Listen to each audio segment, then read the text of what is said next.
प्रजापिता ब्रह्मकुमारीज ईश्वरी विश्वविद्यालय कुंभोज सेंटर या ठिकाणी नवरात्रीनिमित्त विशेष योगभट्टी आयोजित करण्यात आली। या ठिकाणी हुपरे सेवा केंद्राच्या संचालिका आदरणीय सुनीता दीदी या उपस्थित झाल्या होत्या। त्यांनी आपल्या श्रेष्ठ व शुद्ध संकल्प व वाणीने या ठिकाणचे वातावरण सुगंधित केले। योगी तपस्विनी सुनीता दीदींनी नवरात्रीनिमित्त आत्मिक स्थितीची स्टेज कशी ठेवावी याबद्दल मार्गदर्शन दिले। आपल्या आपल्या फांद्या तर एक फांदी निघते, पण त्या फांदीला पण आणि छोट्या छोट्या छोट्या फांद्या असं धर्म म्हणजे मोठी फांदी झाली, पण त्या धर्मामध्ये पण अनेक समान आले। ते काय झाले, छोट्या छोट्या फांद्याच्या ती है सतगुरु की है बाबा हमें सिखा भी रहा है, सुबह अमृत वेले से लेकर रात तक हमें पालना कर रहा है। लेकिन सतयुग में देवता ने फूल पालना नहीं करेंगे अपनी संतान की, वो फूल पे भेजेंगे। प्रेमानं आनंदाने स्वागत करूया, स्वागत करूया, स्वागत।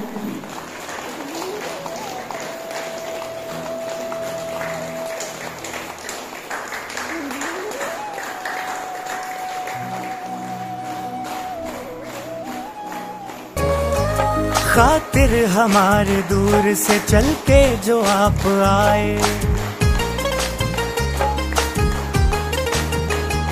खातिर हमारे दूर से चल के जो आप आए, स्वागत है दिल से आपका,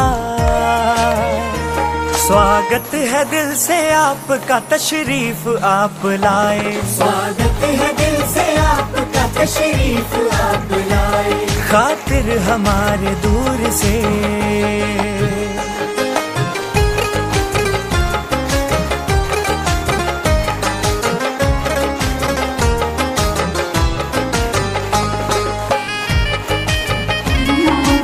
दीदी आलेल्या आहेत, बहिणजींनी दीदींना पाठवलं त्याबद्दल खूप खूप बहिणजींचे दीदींचे धन्यवाद आहेत। आणि दीदीला घेऊन आलेले अमृत बहीण आणि पूनम बहिणजी यांचं पण खूप खूप स्वागत आहे। थोडा वेळ जास्त घेतला, पण आपण आता दीदींच्याकडून आशीर्वचन वरदान क्लास सगळ्यांनी संपन्न होणार आहे। 1-2 मिनिट आपण बाबांची याद करूया आणि सुरू।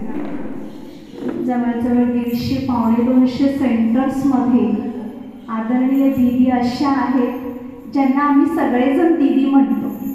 आपल्या सुनंदा बहिणजी सुद्धा दीदी म्हणतात, कारण का त्यांच्यामध्ये अशी एक ताकद आहे, अशी एक शक्ती आहे जी त्यांनी बाबांकडून घेतलेली आहे। कारण का शिवशक्ती सरस्वती जी दीदी कधीच आपलं गुणगान करू देत नाही, पण दीदींना बघितल्यानंतर तुम्ही पण आता अनुभव कराल, दीदींच्या वाणीमध्ये ती ताकद आहे की आपण एकदा जर ते ऐकलं तर परत परत ऐकण्याचा उमंग उत्साह आपल्यामध्ये येत राहतो, आपल्यामध्ये ती ताकद येते। पण फक्त हे बीके परिवारच नव्हे तर अज्ञानी परिवार सुद्धा दीदींच्याकडून ऐकण्याची आश ठेवतात। अशा ह्या सुनीता दीदी जे की हुपरी सेवा केंद्र संचालिका आहेत, पण नावाप्रमाणेच ज्यांचं काम पण आहे, लौकिकमध्ये जे स्कूल टीचर होते आता रिटायर आहेत, आणि रिटायरमेंट नंतर आत्ताच येताना मी विचारलं त्यांना गाडीमध्ये, तुम्ही दिवसभर कसा सफल करताय टाईम? तर त्यांनी सांगितलं ज्ञान योग धारणा सेवा या 4 विषयांचा अभ्यास। जसं एखादा हुशार विद्यार्थी सगळ्या विषयांचा अभ्यास करतोय ना,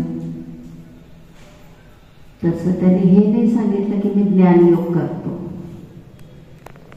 परंतु त्याच्याबरोबर धारणा आणि सेवा पण करतो, म्हणजे पुरा विषयाच्या अभ्यासामध्ये ते सफल करतात। आणि जेव्हा पण अशी काही स्थूल सेवा आहे, बाहेर जायचं आहे, बाबांनी त्यांना एक रथ दिलेला आहे 4 चाकी,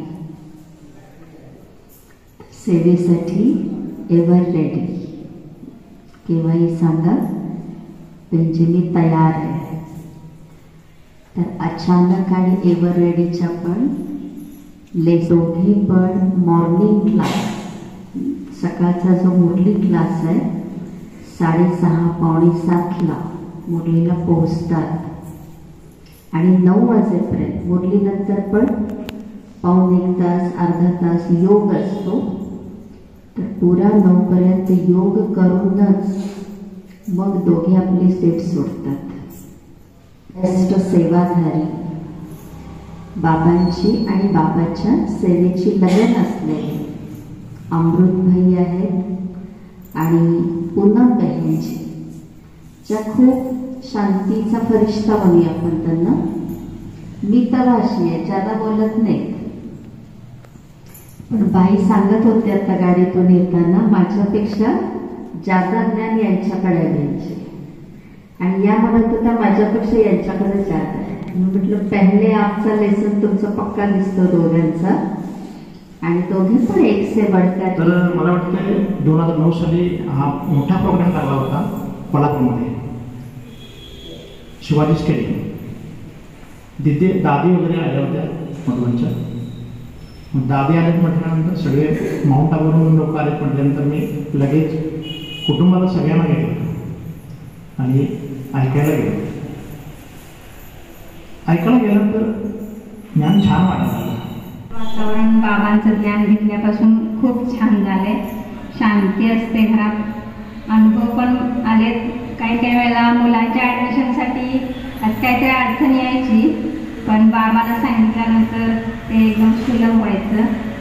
अनेक आणि त्या दिवशी काय झालं, दुसऱ्या दिवशी वास्तुशांती. मग गावी कसं लाईट असं जाते, लवकर येत नसे असं होतं. दुसऱ्या दिवशीच आमचा प्रोग्राम होता आणि आदल्या दिवशी खूप पाऊस झाल्यामुळं लाईट दिवसभर नव्हतीच आणि आमचा कार्यक्रम होता दुसऱ्या दिवशी.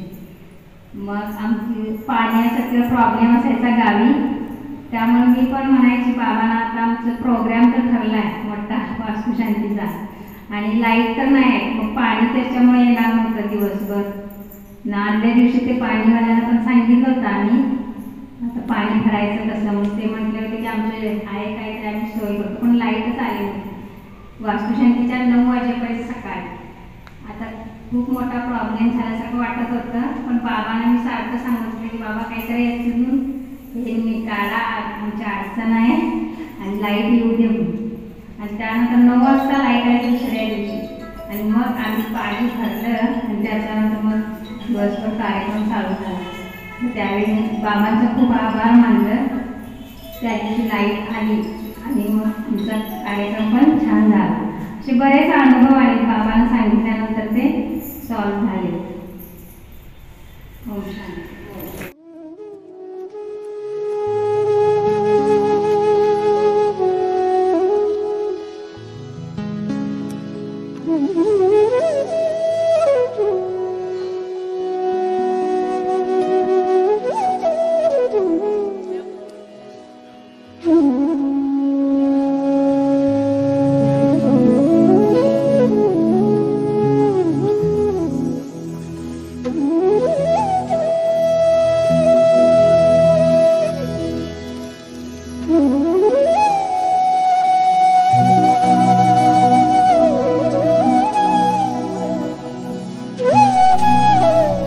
फुललेलं हर्षित मिठी मुस्कान. बाबा बाबाचे गीत गात गात डान्स करत करत खुशीचा, जसं ते पंढरीची वारी करतात की नाही. टाळ मृदंग, डोक्यावर तुळस, अनवानी पाय, पण चेहरे कसे असतात त्यांचे, तसे बाबाचे बच्चे. कुंभोज आणि कुंभोज परिसरामधले. कुंभोजचा अर्थ काय ऐकलं तुम्ही आतापर्यंत? ऐकलं असणार ना वेगळे वेगळे अर्थ. काय ऐकलं बाई? कुंभमेळा. इथे लागते कुंभमेळा. बरोबर. कुंभ म्हणजे घडा, कलश, आणि घड्यामध्ये काय असती? गंगा, पाणी असत. आपलं पाणी आहे ज्ञान. आणि ओज, कुंभ अधिक ओज, ओज म्हणजे ओजस्वी वाणी. बाबा जो बुद्धिमानांची बुद्धी आहे तो घडा आहे मोठ्याच्या मोठा कुंभोज मध्ये आलेला. आणि या घड्यामधून काय बाहेर पडायला गेलीये? ज्ञानाची ओजस्वी वाणी.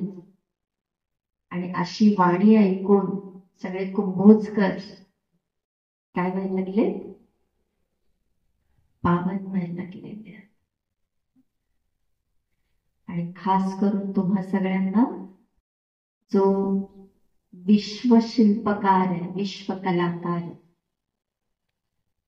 त्यानं तुम्हाला सगळ्यांना एक सुंदर शिल्प घडवण्यासाठी कुणाला आणून ठेवले इथं? शिल्पा बहिणजींना आणून ठेवले. शिल्पा बहिणजींना तुम्ही रोज अनुभवताय, निमित्त आत्म्याची पालना घेत आहात. आत्मा खूप उत्साही आहे. काही ना काही सेवा चाललेले असतात. स्व उन्नतीचे प्रोग्राम आयोजित करत असतात, जे सेवेचाही उत्साह आहे आणि तेवढाच ब्राह्मणांच्या उन्नतीकडे सुद्धा ज्यांचं लक्ष आहे. संघटनाला एकत्र करायचं, बाबाच्या एक एक बच्चाकडून हर प्रकारची सेवा घडावी आणि प्रत्येकाच्या मस्तकातली भाग्याची रेषा कशी व्हावी? लांब लचक व्हावी. या दृष्टिकोनातून वारंवार संघटनात्मक कार्यक्रम या ठिकाणी आयोजित केले. बाबाचा एक एक बच्चा, आज पण मुरली बाबांनी सांगितलं कसं आहे? अमूल्य. मूल्य म्हणजे किंमत, अमूल्य म्हणजे ज्याची किंमत शब्दामध्ये करू शकत नाही, असे हे सगळे बच्चे. वर्थ पाऊंड बनणारी मुलं आहेत, हिऱ्यासारखी चमकणारी मुलं आहेत. त्यामुळे संख्येचा भाग नाहीये. बाबांना काय पाहिजे? बाबांना क्वालिटी पाहिजे, क्वांटिटी नकोय म्हणले. कलियुगात क्वांटिटीच आहे ना सगळी, आणि सतयुग म्हणजे काय आहे? क्वालिटी आहे. बाबाचं घर म्हणजे कशाचं दुकान आहे? हिऱ्यांचं दुकान आहे. हे चण्या फुटाण्याचं दुकान नव्हे जिथं भीड होईल, पण हे बाबांचं हिऱ्यांचं दुकान आहे. त्यामुळे हिऱ्याच्या दुकानात कस्टमर किती येणार? थोडे येणार, जे रीच आहे, जे सांग करून दे, कोणी कुठल्याही नजरेने बघू दे, देऊ दे नाही देऊ दे, मान देऊ दे नाही निंदा करू दे, खोटं बोलू दे. बाईंनी सांगितलं मला अगोदर खोटं बोलले की राग यायचं. ही सगळ्यांची कहाणी आहे. आत्ता सुद्धा आहे. आत्ता सुद्धा काय म्हणजे ज्याला सत्यता प्रिय आहे ना, कोणी झूट बोललं की खूप आनंद होणार. पण बाबा ते सांगतात त्याची झूट बोलणं पाप, लेकिन गुस्सा करना भी गुस्सा करना बोलने नहीं. तो कोई कैसा भी हो, खूप मोठी अवस्था आहे ही प्रेत आहे. त्याच्यापेक्षा उच्च भावना काय ठेवायची? या प्रेतापासून ही